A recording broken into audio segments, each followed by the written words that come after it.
J'aimerais vous entretenir sur un thème. En fait, vous savez, on se rencontre ensemble, on fait des thèmes de 7 semaines. Et cette semaine, on doit parler de la synergie. En quelque part, c'est intimidant parce que les thèmes sont décidés d'avance. Et je vous avoue que enseigner, prêcher, donner une conférence sur un thème que tu choisis, c'est un peu facile. Puis c'est un peu défiant quand le thème, on se l'a imposé, je ne me le suis pas imposé ou on ne me l'a pas imposé. Mais à première vue, quand on regarde Bible et synergie, je ne sais pas, il me semble que vous ne trouvez pas que le lien n'est pas si facile que ça à première vue. Et je trouve ça intéressant parce que ça nous fait sortir de notre zone de confort, puis ça nous oblige à aller voir et à couler nos vies dans ce qu'on lit, puis à en ressortir quelque chose. Alors, j'ai vraiment été béni à préparer ça. J'espère que vous allez avoir autant de plaisir que moi. C'est quoi la synergie, en passant? La synergie, c'est ça. 1 + 1 = 3. Alors, la définition de la synergie, c'est très simple. C'est quand le total est supérieur à la somme des parties. Alors, si on est 2 personnes à travailler chacun dans notre coin et qu'on a une attitude de collaboration moyenne, on va arriver à certains résultats. Mais quand on se met ensemble et qu'il y a un niveau de communication et d'interrelation vraiment élevé, on arrive à des résultats plus élevés que la somme des énergies des 2 personnes. Alors, ça, c'est la théorie. Vous allez me dire, c'est bizarre. On va regarder qu'est-ce que c'est pas la synergie en partant. C'est pas une idéologie gauchissante. Spécialement au Québec, on a eu un gouvernement à un moment donné qui était fort dans la langue de bois. Le Québec va avoir sa voix dans le concert des nations, les tables de concertation. Alors, je vous venez, il y en a qui disent pas une autre affaire de table de concertation, de synergie, de machin truc. Non, c'est pas une idéologie gauchissante en partant. Ça appartient pas à un groupe. C'est une réalité. Puis mon but ce matin, c'est de vous montrer que ça existe. Puis mon but ce matin, c'est de vous montrer que c'est un but à atteindre et que même Dieu veut ça dans vos vies. Alors, ce n'est pas une idéologie gauchissante et ce n'est pas un argument de vente pour un organisateur de groupe. Vous savez, dans chaque groupe, il y a toujours un gars qui est un peu plus vendeur. Tu es capable. Je vais vous donner l'exemple que j'ai. Certaines grandes chaînes américaines ont une espèce de pep talk du matin. Vous connaissez ça? Ils se mettent tous ensemble en rond, là, puis ils disent des phrases que moi, je trouve un peu... On ne va pas le nommer Walmart pour le dire. Genre, on est bon parce qu'on est bon, on est meilleur parce qu'on est bon. Vous savez, ça, c'est pas de la synergie, ça. Alors, ce n'est pas une automotivation, une excitation entre nous. Ça, ce n'est pas ça, la synergie. Et ce n'est pas non plus un substitut au Saint-Esprit. Parce que là, certains d'entre vous vont déjà sur la réserve parce qu'on va dire « j'ai jamais vu ce mot-là dans la Bible ». Et j'ai lu aussi, parce qu'il y a un mouvement en Nouvelle-Zélande qui fait, un mouvement d'église qui fait vraiment ses choux gras avec la synergie. J'ai vu plein de critiques là-dessus. Et je vous dirais que ce n'est pas un substitut au Saint-Esprit. Évidemment, si on essaie de le faire sans lui, ça n'a pas de sens. Par contre, je vais vous montrer des versets tantôt, des textes bibliques qui montrent que nous, on a une partie. Et que même si nos vies sont dirigées par le Saint-Esprit, il y a une part personnelle qu'on doit avoir et c'est là-dessus qu'on va travailler ce matin. Alors, ils sont beaux mes singes, hein? Alors, ce que je voudrais vous donner en partie, c'est pourquoi on a besoin d'être enseigné sur la synergie. Parce qu'on est ancré chacun dans des réalités qu'on pense être la réalité, mais qui ne l'est pas. Chaque personne a vécu des choses, chaque personne a des préconceptions, chaque personne a des limites qui ont été imposées ou qu'elle s'est imposée, qui fait que quand elle rentre en contact avec une autre, il y a toujours un frein naturel. Le frein à main est toujours mis dans nos communications. C'est un peu ce que Paul nous enseigne dans Romains quand il dit qu'il nous invite à avoir un renouvellement de notre intelligence. Qu'est-ce que ça veut dire en termes clairs? Ça veut dire que ma façon de concevoir n'est pas adaptée à ma nouvelle vie et que sans ce renouvellement de l'intelligence, on va avoir un frein qui est là naturellement dans nos relations et dans nos accomplissements. Pourquoi je mets des singes là? J'ai pris contact dernièrement avec une étude vraiment rigolote. C'est des Américains qui ont mis un groupe de singes, un groupe d'individus dans une pièce et ils ont suspendu une banane. Alors, qu'est-ce que vous pensez que les singes font? Le plus dégourdi se lance pour attraper la banane, et à chaque fois qu'il approche de la banane, on lui lance un jet d'eau froide, d'eau glacée. C'est connu, les singes n'aiment pas l'eau froide. Qu'est-ce que vous pensez qui arrive? Tout de suite, il redescend, plus personne dans le groupe essaie. On fait l'expérience quelques fois, on rentre quelques nouveaux individus dans le groupe, et à chaque fois qu'un individu qui n'a pas expérimenté l'eau froide veut aller vers la banane, qu'est-ce qui se passe, vous pensez? Le groupe le retient. Parce qu'ils ont expérimenté, comme individus, une expérience qui leur a donné une crainte. Ce qui est amusant, c'est qu'ils ont poursuivi l'expérience jusqu'à temps qu'on arrive avec un groupe où il n'y a plus personne qui a eu de l'eau froide. Mais à chaque fois qu'un individu essaie d'aller chercher la banane, le groupe le retient. Personne n'a une expérience, mais tout le monde a un frein. C'est un peu une image minimaliste d'une société. On a une famille, on a un groupe, on a une façon de se comporter qui est basée sur nos expériences, mais est-ce qu'elle est basée tant que ça sur nos expériences? Je vais vous donner un exemple. Vous êtes-vous déjà demandé pourquoi au Québec, dans toute l'Amérique, c'est là qu'il y a le moins de forte concentration d'entrepreneurs, des gens qui partent à leur compte et qui deviennent leurs propres employés? Est-ce qu'il n'y a pas une crainte sociale? Est-ce que notre environnement ne nous a pas conditionnés à mettre un frein en quelque part en disant on n'y arrivera pas, on n'est pas capable, c'est compliqué? Le nez pour un petit pain que Philippe nous parle des fois. Est-ce que ça ne serait pas notre banane à nous comme Québécois? Et je veux juste vous faire prendre conscience qu'en dedans de vous, vos craintes font que vous rentrez en communication sur une base défensive avec les autres et fait que ça freine notre capacité d'atteindre des buts communs. Alors, il faut savoir, la réalité, c'est quelle réalité? Quelles sont tes craintes, Jean-Daniel? Quelles sont tes craintes, Janine? Et comment ça fait que quand on rentre en relation, il y a des choses qu'on ne sait pas expliquer. Vous savez, des fois aussi, c'est la vie en groupe. La vie en groupe n'a pas été toujours aussi heureuse que ça. Donc, on arrive à connexion avec notre background, notre expérience, puis on arrive avec le frein sur la main, soit qu'il est tendu, soit qu'on est prêt à le mettre, puis on n'est pas prêt à se lancer dans l'expérience que Dieu a pour nous, parce que notre intelligence n'est pas complètement renouvelée. L'autre chose auquel il faut considérer, c'est qu'on a des limitations. Je sais qu'il y a des choses que je ne suis pas capable de faire. Je sais qu'il y a des choses que je suis moins capable de faire que d'autres. Si on demande à moi, Yvan, de soulever un poids, convaincu qu'Yvan va soulever 3 fois mon poids. J'ai des limitations naturelles. Et on les connaît, donc on a l'impression qu'en groupe, on s'en va toujours dans les mêmes places. Vous avez remarqué? Il y a des gens qui s'installent toujours en service, d'autres plus en direction, d'autres plus en management. Alors, c'est vrai, on a des prédispositions naturelles, des forces et des faiblesses. Je veux juste vous expliquer que vos forces et vos faiblesses valent seulement dans un environnement donné. Si vous changez d'environnement, vous ne savez pas ce que vous êtes capable de faire. Je vais vous faire une petite démonstration par une vidéo. Et oui, Papy s'est mis aux vidéos. Fantastique, hein? Si je vous montre un verre de vin, la plupart des gens vont dire « Vous avez une belle coupe ici qui est conçue pour avoir du rouge. Est-ce que vous avez déjà pensé qu'une coupe pouvait bouger comme ça, comme du gelo? Est-ce que vous pensez que c'est possible? »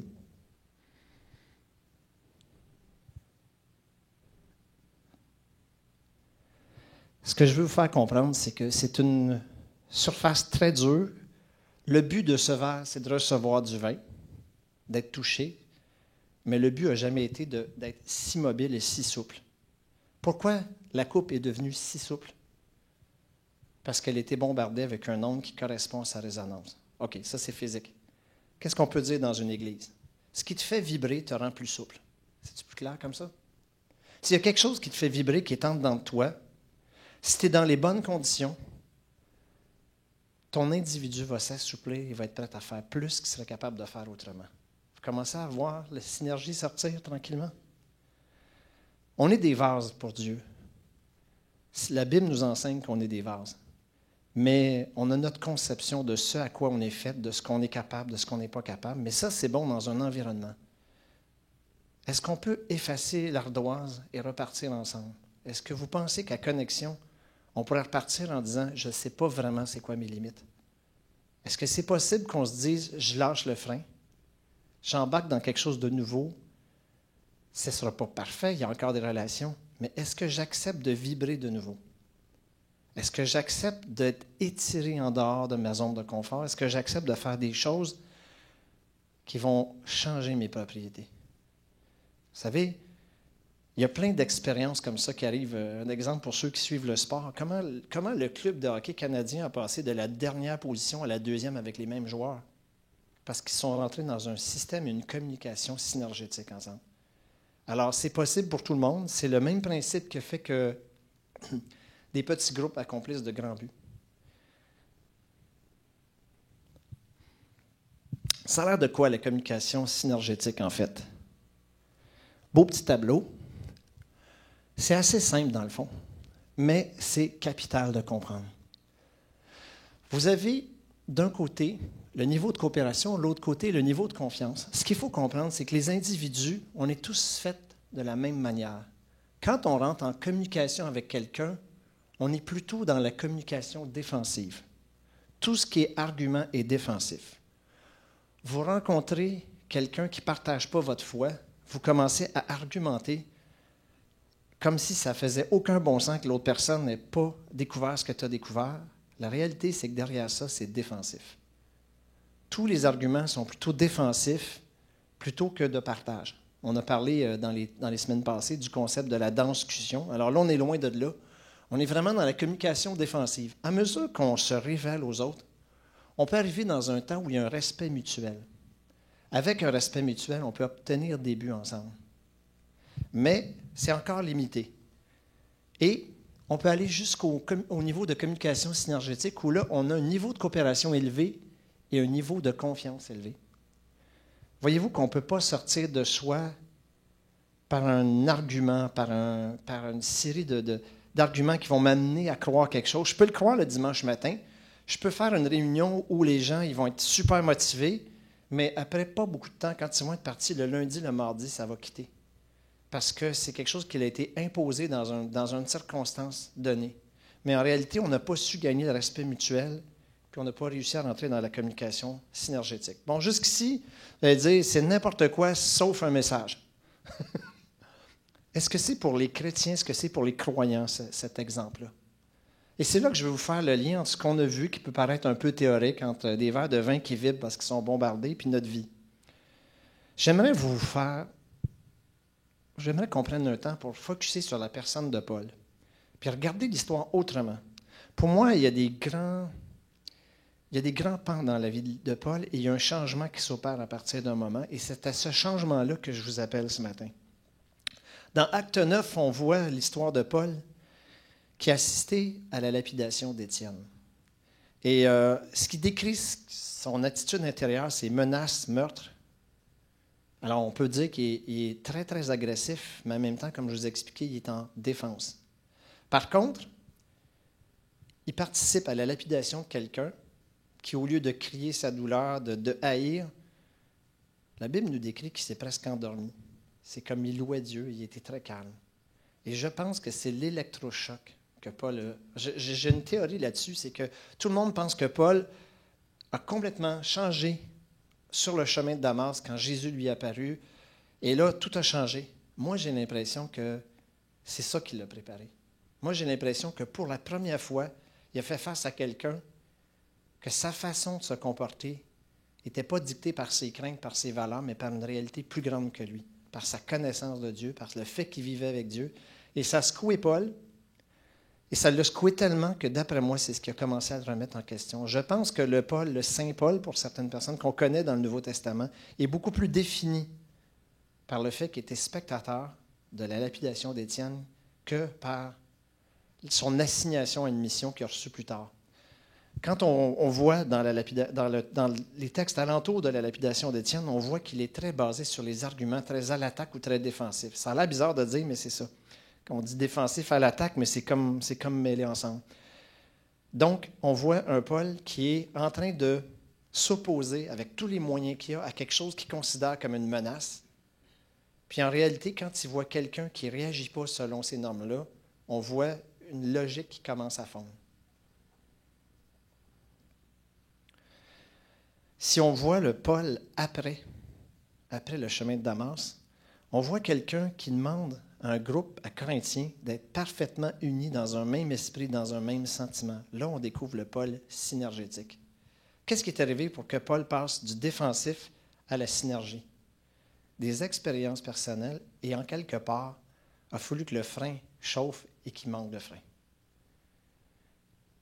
Je ne sais pas dans votre vie où vous êtes rendu, mais est-ce que vous considérez comme les étapes les plus dures peut-être sont des bonnes expériences, sont des choses qui veulent faire que vous êtes prêts à vous engager d'un groupe comme aujourd'hui, à passer d'un mode défensif où je communique tout le temps sur la base de ma réalité, puis tout d'un coup, j'abandonne ça pour tomber dans quelque chose d'autre dans lequel je ne suis pas juste un spectateur défensif, mais je participe à quelque chose. Je vous donne le texte de Sophonie. Et surtout, l'exemple comme un accord. Et c'est là, quand je vous disais dans la première diapo que ce n'est pas un substitut au Saint-Esprit. Bien d'accord. Qu'est-ce que ça veut dire, le thème commun accord qu'on voit arriver à plusieurs reprises dans la Bible? C'est notre part à nous. C'est notre part à nous. Si nous ne sommes pas d'un commun accord, on ne peut pas avoir préparé ce vase. Je reviens à ma coupe. La coupe, pour être remplie, doit être constituée comme il faut. Et comme groupe, si nous, on n'est pas d'un commun accord, on ne laisse pas cette place pour que le Saint-Esprit nous dirige. Je ne sais pas si vous remarquez la vie de connexion depuis 9 mois. Il me semble que j'ai l'impression qu'il y a comme un relâchement qui se fait ces derniers temps. Vous ne trouvez pas? On se sent... Ce matin, on a goûté quelque chose de spécial, sobre, bien, une liberté, parce qu'on est rendu à un niveau de communication plus élevé, parce qu'on commence à s'abandonner là-dedans.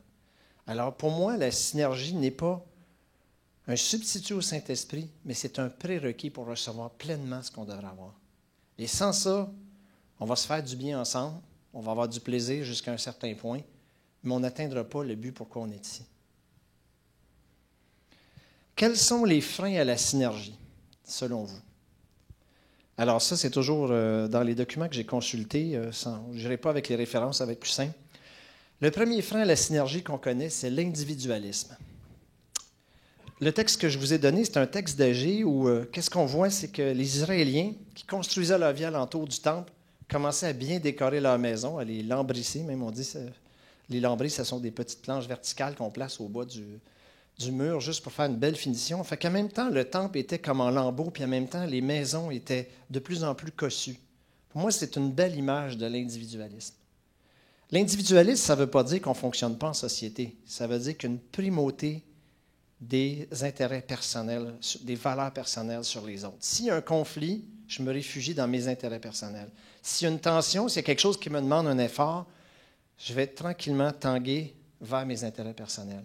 C'est ce qui marque spécialement notre société. Mais l'individualisme est un assassin de la synergie. Parce que l'individualisme me reconnaît qu'avec ce que je pense être moi, dans un domaine où je ne suis jamais sorti de mon confort.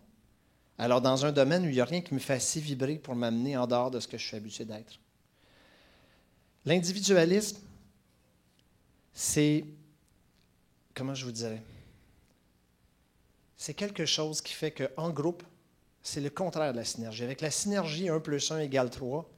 Avec l'individualisme, au total, au maximum de ce que c'est 2 plus 5 égale 3.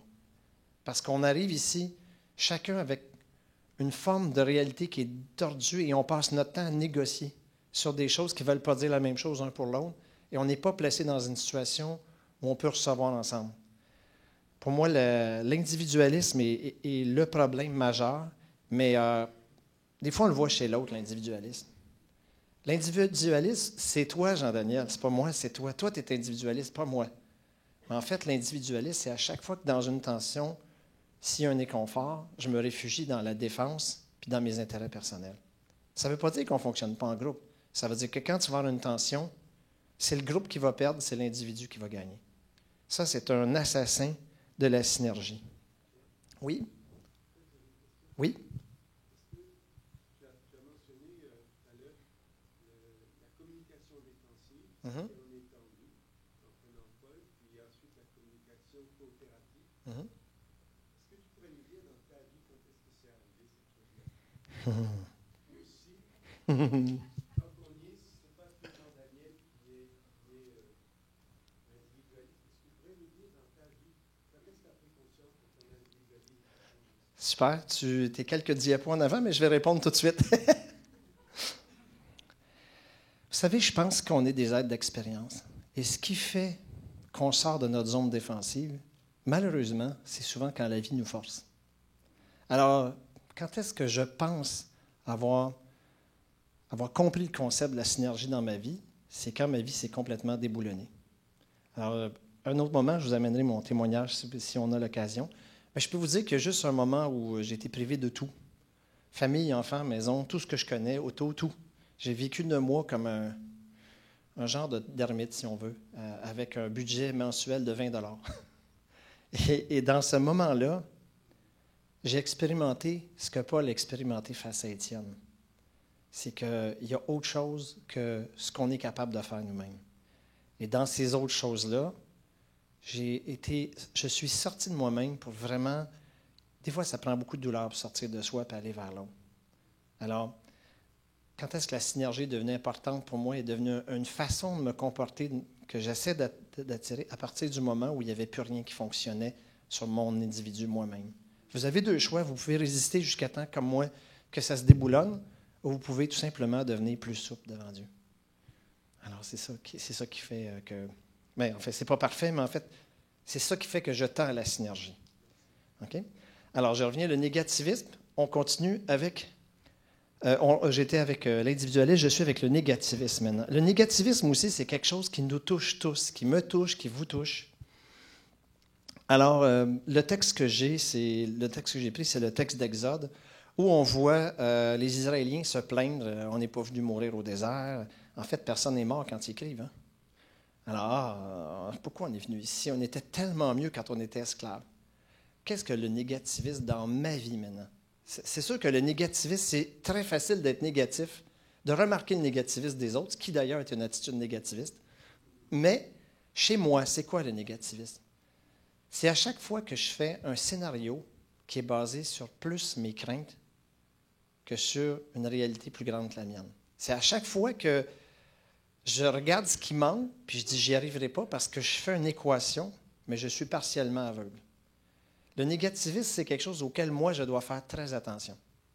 J'ai tendance à vaciller entre un optimisme délirant et un négativisme chronique. Alors, il faut se ramener au milieu. Je pense que ça peut être comme ça dans vos vies. Il y a différents tempéraments, mais je pense qu'on est tous piqués de ce diviseur qui fait qu'on pense qu'on n'a pas ce qu'il faut. Mais j'ai une bonne et une mauvaise nouvelle pour vous. On n'a pas ce qu'il faut. Mais ce n'est pas à cause qu'on n'a pas ce qu'il faut qu'on n'y arrivera pas. Alors, le livre dont on parle ici, La mort d'un super-héros, est intéressant, mais ce n'est pas parce que le super-héros qui est mort, si c'est moi, que le super-héros ne peut pas venir à mon secours. Il faut toujours garder en tête que les gens ne sont pas morts dans le désert, puis il faut toujours regarder en tête que les choses négatives auxquelles on pense sont rarement celles qui arrivent. Et le négativisme nous reconnecte encore avec notre moi tordu. La passivité aussi. Vous avez dit, c'est très négatif, mais je passe tout ça au début pour aller après avec... Alors, ici, on voit des gens dans Exode. C'est vraiment intéressant, ce texte-là.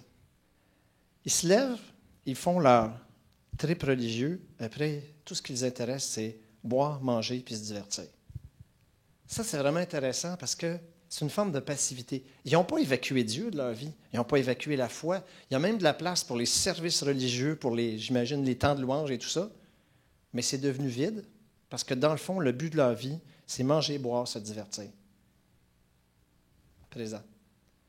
Si ta foi, c'est devenu juste une pratique du dimanche ou du vendredi une fois par mois, puis que ta vie s'est développée dans une forme où tu ne vas pas te pousser dans les limites, comment tu peux t'attendre à ce que le groupe dépasse ses limites? Comment tu peux t'attendre à ce qu'un groupe, qu'une connexion atteigne un but qu'elle n'arriverait pas sans ça? Notre niveau de passivité à chacun de nous est quand même assez... c'est plutôt une forme de raisonnement qu'une forme d'activité, hein, vous savez. La passivité, c'est cérébral avant d'autres choses, c'est émotif avant d'être autre chose. C'est pas parce que tu n'es pas ici à 7h moins quart le matin que tu es passif. Tu es passif parce que tu es spectateur de ta propre vie. Parce que tu attends des autres qui mènent la parade et que tu es juste embarqué. Alors, je suis passif, on l'est tous, par moment. Alors, vous avez un résumé ici des facteurs de consolidation de la fausse réalité, de moi, tel que moi je me vois, tel que tout ce qui ne va pas. Ce qui fait qu'on a 200 réalités avec 200 personnes, ce qui fait que quand on s'assoit et qu'on travaille en groupe, il y a toujours des heures, il y a toujours des façons qui sont difficiles et on a l'impression qu'il y a une joyeuse anarchie qui s'installe partout parce qu'on est centré sur un moi qui n'est pas vrai. Hein? Vous savez, il y a juste une personne qui se connaît mal, souvent, c'est soi-même. On se connaît souvent mal et on se connaît dans un certain niveau et on pense qu'on a connu seulement une expérience dans une forme de vie très précise et on n'a pas essayé de sortir de ces limites-là. Et là, on revient tout le temps sur ce cycle-là. Maintenant, on va aller vers les facteurs qui vont faire qu'on installe une communication synergétique. C'est ça qui est important. Tout ce qu'on a vu jusqu'ici, c'est un petit peu sortir de notre placard des choses qu'on ne voudrait pas. Et là, maintenant, ce qu'on va regarder, c'est qu'est-ce qu'ils peuvent faire ensemble, que comme individu, comme membre de famille, d'abord, vous appartenez à différents groupes. Famille, milieu de travail, église, groupe communautaire ou quoi que ce soit. On a une vie. Et dans cette vie-là, on est appelé à être des gens qui élèvent le groupe. On est appelé à être des gens qui amènent le groupe vers une synergie. Qu'est-ce qui sont les facteurs qui vont faire qu'on peut installer une communication synergétique entre nous? Le premier qu'on voit, c'est l'écoute et l'ouverture. L'écoute et l'ouverture. Attention, ce que l'écoute n'est pas. Dans notre société de communication, l'écoute, c'est souvent la 42 secondes de silence que je garde jusqu'à temps que j'ai le droit de parler à mon tour. Alors, il n'y a pas vraiment une écoute là-dedans. Il y a un respect du droit de parole de l'autre au maximum. Puisqu'on est très individualiste, ou vous savez, on texte en même temps. Là, je vais prendre une petite pause sur mon texto en attendant de t'écouter. Ça, ce n'est pas de l'écoute. L'écoute, c'est d'aller à la rencontre de quelqu'un. On parle de discussion, on parle de semaine VIP. L'écoute, c'est d'aller à la rencontre de quelqu'un. Le texte que je vous ai mis en référence, c'est le texte de Néhémie. Néhémie, on a un petit groupe de personnes qui sont en train de remonter les murailles, qui ont un très, très gros travail à faire. Et dans ce travail-là, ils tiennent en même temps l'épée et la truelle. Alors, ils font de la brique en même temps qu'ils se défendent. On n'a pas trop le temps de faire de la communication. Là. Il faut y aller. Pourtant, à l'intérieur du groupe, il y a comme un sentiment d'injustice qui est en train de miner le travail. Et Néhémie prend le temps de s'arrêter. Je vous donne la référence, moi je ne veux pas aller trop dans le texte en détail. Prend le temps de s'arrêter, prend le temps de voir d'où viennent les plaintes. Prend le temps de se mettre dans la peau des gens qui vivent ça. Et prend le temps de coordonner des actions pour que ce sentiment-là puisse s'enlever. Alors souvent, nous, dès que dans un groupe, il y a quelque chose qui se passe, puis il y a comme une espèce de confrontation, on tombe dans nos arguments défensifs, au lieu d'arrêter le projet puis de voir qu'est-ce qui ne va pas. L'écoute et l'ouverture, c'est pour moi la clé de la communication synergétique. C'est la clé des clés. C'est-à-dire que quand on écoute, on sort de notre monde à nous, puis on entre dans le monde de l'autre. Comment l'autre voit ça? Comment je peux aller à sa rencontre? Comment je peux construire sur des valeurs communes? Comment on peut devenir ensemble plus grand qu'on est, chacun séparément? L'écoute, c'est quelque chose qu'on doit travailler. Premièrement, écouter Dieu, écouter le Saint-Esprit, puis s'écouter les uns les autres. Si on peut travailler l'écoute dans notre groupe, vous savez quoi? C'est le domaine où j'ai le plus à travailler. J'ai tellement de convictions que je n'ai pas le temps de vous écouter. Êtes-vous un peu comme moi, où je suis tout seul comme ça? Il faut travailler là-dessus. Vous savez quoi? Je suis tout seul. J'ai senti le silence passer. Il faut vraiment La vie communautaire est à peu près disparue de nos vies. On est en train de travailler à la recréer. Il faut vraiment mettre l'accent sur l'écoute. L'écoute et l'ouverture. Pas une écoute argumentaire, pas une écoute intellectuelle. Voir l'autre vibrer, puis dire, qu'est-ce que dans l'autre, comment il voit ça? C'est quoi sa réalité? Comment je peux prendre du temps pour marcher avec lui? On a plein d'exemples dans la Bible où on prend le temps de sortir. Les disciples sur le chemin d'Emmaüs, c'est la même chose. Jésus marche avec eux avant de se révéler. Marche avec la personne avec qui tu veux travailler avant de te révéler avec. Prends le temps d'investir dans la vie de quelqu'un avant de donner ta réponse. Ça se peut que la personne n'ait pas besoin de réponse. Elle a juste besoin que tu l'écoutes. Mais que tu l'écoutes. Et ça, on a plein de choses qui nous sortent de cette situation d'écoute-là. On a plein d'activités. Notre société est forte pour nous donner des outils pour ne pas écouter, mais on n'arrivera à rien si on n'écoute pas Dieu et si on ne s'écoute pas les uns les autres. La communication synergétique est basée en premier sur l'écoute et l'ouverture. La communication synergétique est basée sur la capacité de voir de manière stratégique. Ça a l'air bien abstrait encore. Dans Roi, on voit ici Salomon qui est rendu avec 550 chefs. Quand vous avez cette vision-là, probablement que vous voyez une espèce de pyramide, grand, petit, moyen patron, et tout le monde est placé dans sa hiérarchie. Mais en fait, je vous dirais, moi, la question, comment on fait pour arriver là? Comment on fait pour arriver avec une série de niveaux de hiérarchie, puis tout fonctionne? C'est parce que chaque personne a comme principe de voir stratégiquement tout ce qui se fait stratégiquement par rapport à l'autre. Et c'est la prolongation de l'écoute. C'est-à-dire que je me mets dans la réalité de l'autre, je vois comment l'autre fonctionne et je travaille à donner les meilleures conditions pour que cette personne-là puisse travailler en collaboration avec d'autres. Et comme ça, on monte des paliers. Et on monte des paliers d'organisation. Si on n'a pas de vision stratégique, on est dans l'essai-erreur, on est dans l'urgence. Mais si on a une vision stratégique qui est basée sur je l'ai l'affaire, vous allez voir comment je suis bon. C'est moi qui ai le diapason, je fais bing, c'est moi qui ai la bonne note, vous allez vous ajuster sur moi. On amène de la contrainte, on amène de la colère. La vision stratégique, c'est tout à fait le contraire de l'imposition de mes normes. La vision stratégique, c'est comment ensemble on peut développer une vision commune où on se répartit le travail, où on n'est pas là pour se reprendre, on est là pour travailler ensemble.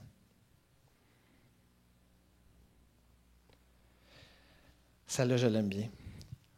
Celle-là, je l'aime bien. Savoir donner l'exemple.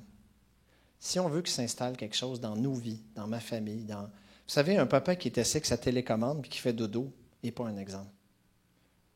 Un papa qui va être un exemple dans sa famille doit donner l'exemple par sa façon d'agir. Il faut se mettre les mains dedans. Vous comprenez? L'exemple que j'ai pris, c'est dans Jean 13, quand Jésus lave les pieds de ses disciples. Vous connaissez, c'est super connu. Si vous allez dans un groupe de foi judéo-chrétienne, tout le monde connaît ça. Est-ce que je peux vous demander une question? Il est où le Saint-Esprit là-dedans? Où est-ce qu'on a la puissance surnaturelle de machin truc ici? On ne voit rien. On voit le chef des chefs, Dieu fait chair, qui lui-même fait un acte de soumission. Et à quoi ça sert? À quoi ça sert? Est-ce que Jésus a besoin de laver les pieds des disciples? Il a besoin, parce qu'on est des êtres d'expérience, il a besoin de mettre dans nos vies une expérience qui fait que c'est un chef en qui j'ai confiance. C'est une personne d'influence en qui j'ai confiance. Et l'exemple va rester gravé dans ma tête. Si vous aspirez à ce que nous, ensemble, on vive quelque chose de vrai, d'authentique, de synergétique, il faut qu'en quelque part, on mette les mains dedans. Il faut que les gens sachent qu'on a touché le vrai et qu'on le porte sur nous. Notre petit canard aussi, il donne vraiment l'exemple. Et Jésus donne l'exemple. Et là-dedans, personne ne se pose la question si je ne suis pas juste soumis au Saint-Esprit. Je donne tout simplement l'exemple. Si on veut arriver à quelque chose comme groupe, je répète, il faut qu'on puisse mettre la main à la pâte dans ce qu'on fait. Il faut qu'on puisse porter le projet, il faut qu'on puisse porter qui on est, autant dans la connexion, autant au travail, autant dans ma famille. Les gens qui sont en autorité au travail, règle générale, c'est des gens que quand ça allait mal, ils ont donné l'exemple. Et le pouvoir de l'exemple est extrêmement puissant.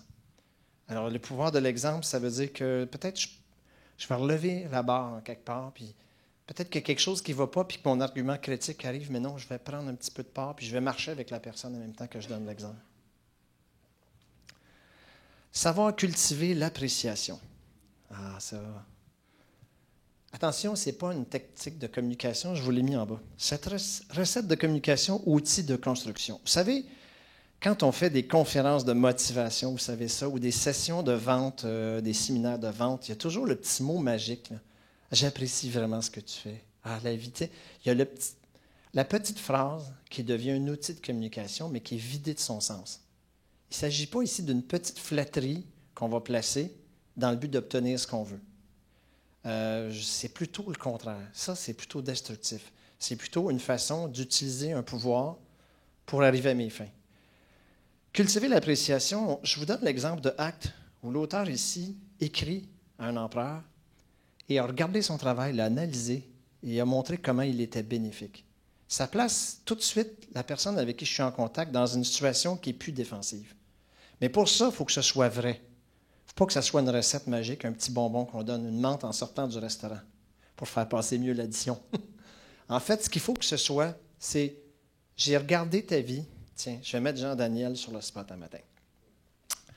Jean Daniel, c'est quelqu'un que sa petite puce est à l'hôpital. Jean Daniel, il y avait 800 raisons pour ne pas être là ce matin. Normalement, il n'aurait pas dû être là. Dans le fond, c'est une forme de... Non, j'ai pas... Ce que je veux dire, c'est que Jean Daniel, il a pris la peine de m'écrire quelques courriels cette semaine en disant, premièrement, les premiers courriels, on a eu sur Facebook pour partager, pour prier pour lui, pour prier de la situation. Puis d'un autre côté, c'est, vous savez, je vais être là dimanche. Je vais être là à telle heure dimanche. Je vais être là, puis vous savez, le PowerPoint, il va marcher dimanche. Même si j'arrive plus tard, inquiétez-vous pas, je suis là pareil. Jean-Daniel, c'est quelqu'un que je veux apprécier ce matin. Parce que ce qu'il a fait ce matin, c'est le confort de tout notre groupe. Vous savez, quand on a eu le temps de louange, on a eu un temps où on a vraiment goûté la paix de Dieu. Mais sans Jean-Daniel, on ne l'aurait pas goûté. Alors, l'appréciation, ce n'est pas la flatterie. C'est pas Jean-Daniel, j'aime ça quand tu arrives de bonne heure puis que tu défonces. Non, c'est Jean-Daniel t'a fait la différence ce matin. Jean-Daniel, on te remercie.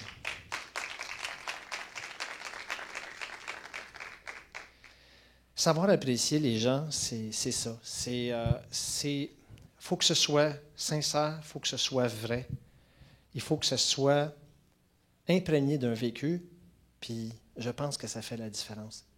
Il y a beaucoup de gens ici qui travaillent dans l'ombre, puis des fois, on juste, au lieu d'aller leur dire « Ah, merci pour ce que tu fais », si on prend le temps de dire, d'analyser ce que tu fais vraiment, puis comment ça fait la différence. Savez-vous quoi? On vient de prendre quelqu'un qui pouvait avoir des blessures puis qui est en mode défensif parce qu'il était blessé. Puis on vient de le propulser dans un autre univers. Dans cet univers-là, il va devenir quelqu'un qu'on ne connaît même pas, que lui-même ne connaît même pas. Alors, pour moi, cultiver l'appréciation, j'en ai besoin. J'en ai besoin. Je vais vous dire, c'est l'essence de ma vie, l'appréciation. Ça a l'air orgueilleux, ce que je dis là. Mais vous n'avez pas toujours l'impression que tout le monde dépend de vous, des fois. On a tout ce syndrome-là, quelque part. Ah, comment ça fait que tout le monde se fie sur moi pour... c'est pas, on peut en sortir des choses comme ça. En quelque part, c'est une fausse réalité, mais elle nous guette, tout le monde. Mais l'appréciation, quand quelqu'un a pris la peine d'embarquer dans tes souliers puis de voir ce que tu fais, vous savez quoi? On va se dépasser comme ça.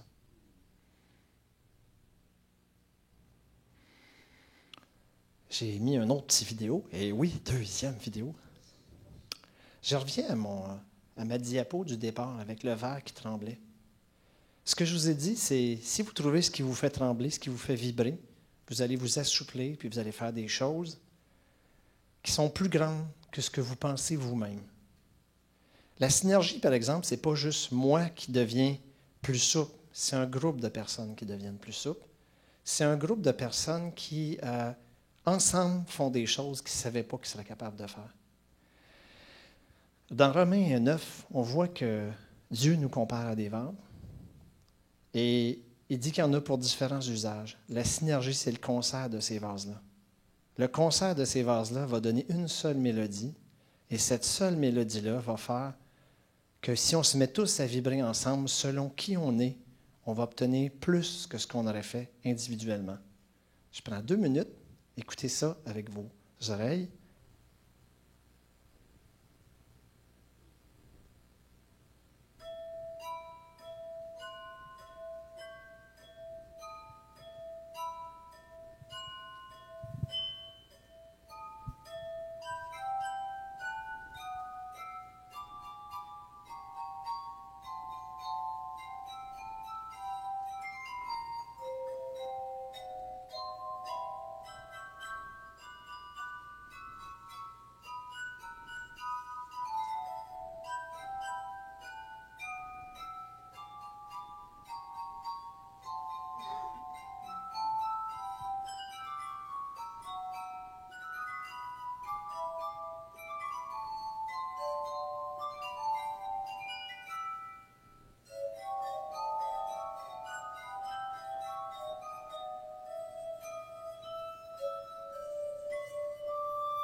trouvez pas que c'est amusant? Est-ce que vous pensez que chacun des vers était spécialement conçu pour ça?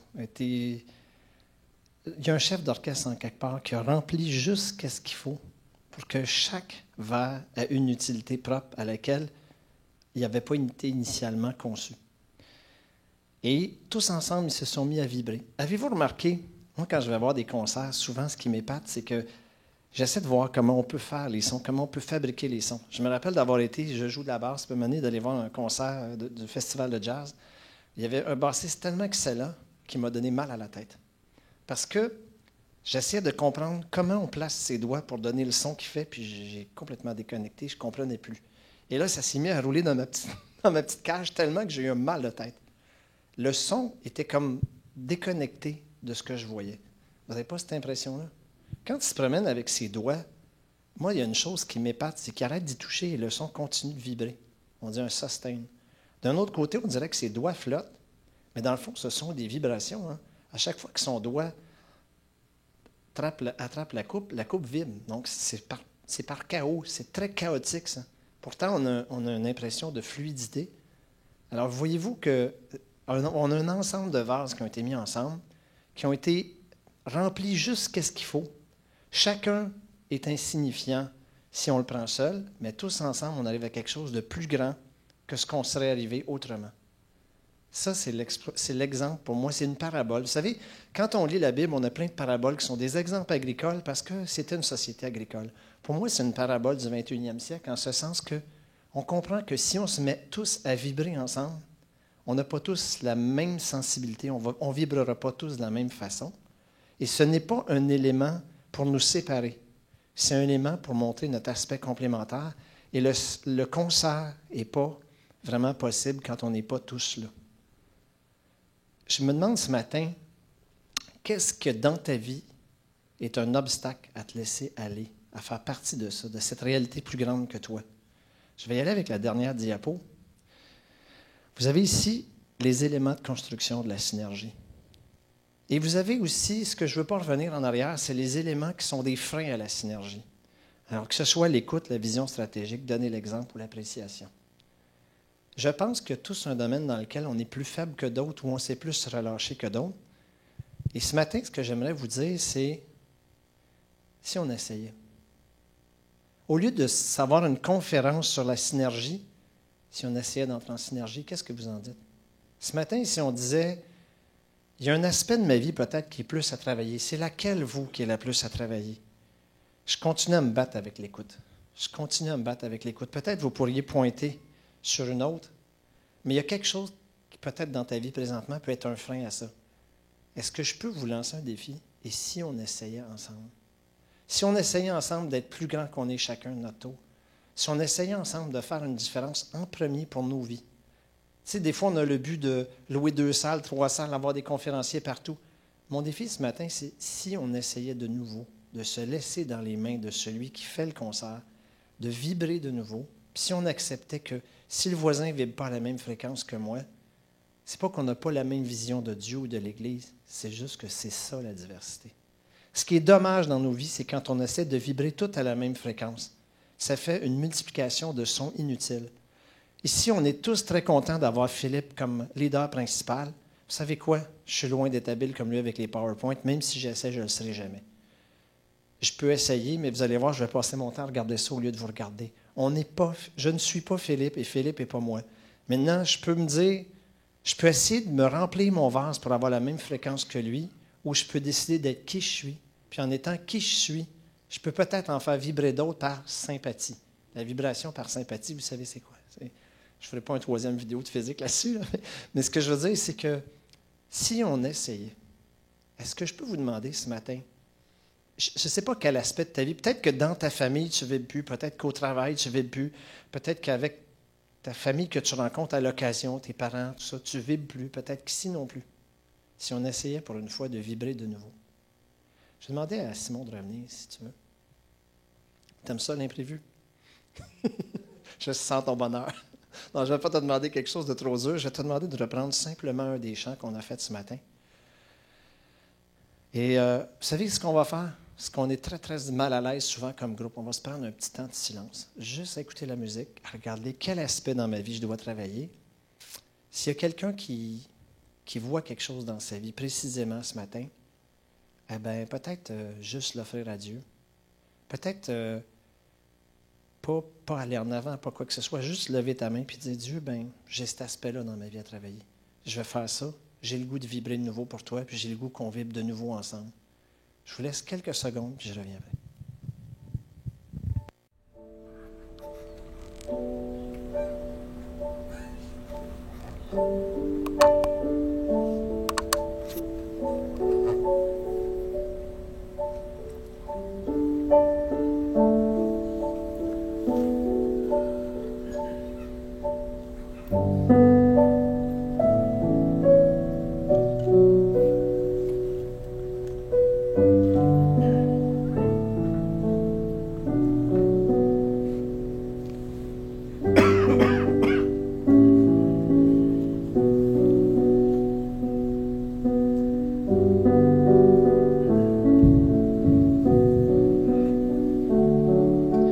Seigneur, c'est moi, Paul, ce matin. C'est moi qui ai basé ma vie sur mes valeurs, sur qui je pense être, sur plein de certitudes qui sont du vent. C'est moi qui se bat sans comprendre vraiment toujours pourquoi je me bats. C'est moi qui pense avoir raison, mais c'est moi qui n'ai pas raison.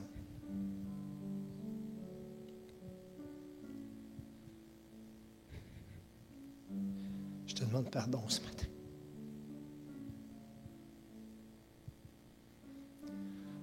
Je te demande pardon pour toutes ces fausses certitudes, pour toute cette suffisance.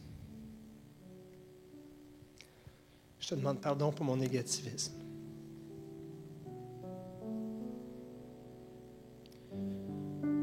Je te demande pardon parce que des fois je me bats toi ou moi comme super-héros.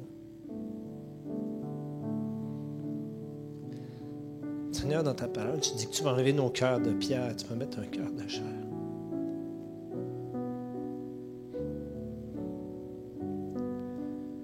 J'ai besoin de toi.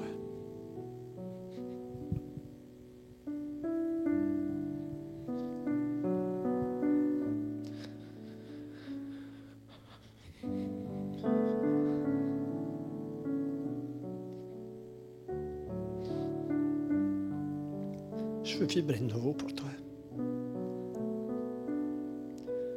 Je veux vibrer avec mes frères, mes soeurs, avec le groupe avec qui on est. Je veux vibrer dans mon milieu de travail. Je veux vibrer dans ma famille. Seigneur, je veux redevenir un exemple.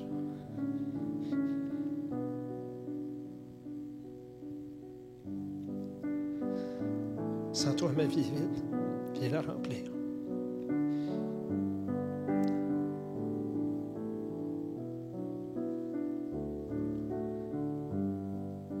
On a tous besoin de toi, Seigneur.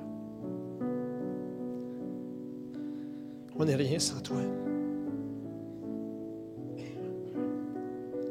Tu es le chef d'orchestre. On est le vase. Donne-moi l'écoute que j'ai besoin. Donne-moi d'être qui tu veux que je sois. Seigneur, ce matin, je fais de la foi bungee. Je saute en bas de la tour.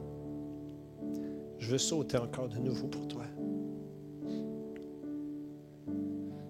Je sais que tu vas me tenir dans tes mains. Saint-Esprit, viens remplir ce lieu. Viens toucher nos vies.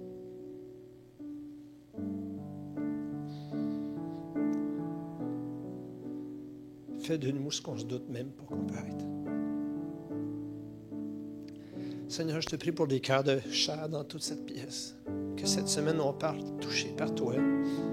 Qu'on soit sorti de notre petit royaume, puis qu'on rentre dans le tien. Je sais que dans tes yeux, on est tellement plus que ce qu'on est dans nos propres yeux. C'est des gens qui veulent prier, allez-y.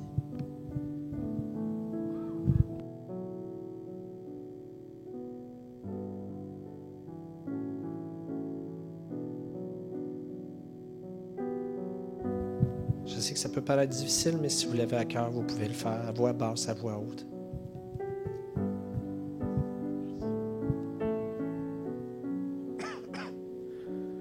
On a encore un bon 10 minutes dans lequel on peut aussi prier pour vous. Je crois réellement que la parole de Dieu nous dit « Confessez vos manquements, vos faiblesses, vos besoins les uns aux autres afin que vous soyez guéris. » Alors on ne va rien vous demander, mais si ce matin vous voulez dire « C'est vrai Pierre, ce que tu partages, je le vis aussi, je me sens comme menacé par l'autre, comme tendu dans la relation à l'autre, j'ai du mal à me fondre avec. » Vous savez, c'est Dieu, la première personne de Synergie, c'est Dieu, Père, Fils, Saint-Esprit, fondu en une personne qui crée un monde merveilleux. Et pour que Connexion devienne tout ce qu'elle doit devenir, pour que ta famille devienne tout ce qu'elle doit devenir, Dieu a besoin de cœurs qui fondent et pas qui se sentent raides et tendus par la peur, par la menace. Plusieurs ici dans vos vies, dans votre foyer, dans votre famille, quand vous étiez enfant, au travail, dans des églises, vous avez vécu comme être menacé. Alors vous gardez vos distances et il y a une tension. Et ce matin, je sens vraiment le Seigneur qui nous invite à faire cette démarche dont Pierre nous a parlé. Paul, qui respirait la menace, à un moment donné a vu quelqu'un, Étienne, qui vivait sans menace, qui vivait détendu, qui vivait ce repos dont Dieu nous a parlé toute cette matinée dans le temps de louange, et l'âme calme et tranquille. Et le Seigneur voudrait vraiment nous toucher, nous rendre capables de vivre tranquille pour fondre ensemble, devenir un par le pouvoir du Saint-Esprit. Si c'est votre besoin, je veux vous inviter à vous avancer ici devant, et plusieurs parmi les leaders vont prier pour vous. Dimanche dernier, on a vu Dieu toucher plusieurs. Certains ont vécu des libérations. Une personne disait même, je me suis levé le lundi matin, je respirais autrement, il y avait un bonheur, une liberté que je n'avais pas connue avant. Le même Dieu est encore là. La Bible nous dit, nous avons été baptisés dans le Saint-Esprit pour former un seul corps. C'est le travail du Saint-Esprit de venir nous rendre capables de fondre. Quand il nous baptise, quand il nous remplit de lui, c'est comme ça que vient l'unité. Ce n'est pas juste par négociation humaine, mais nous avons besoin du miracle de Dieu pour fondre et devenir un seul. Et quand nous allons être un seul, rien ne nous empêchera de réaliser des choses bien plus grandes que nous-mêmes. Si ce matin tu veux dire oui au Seigneur, alors lève-toi de ta place, approche ici devant, on veut prier avec toi.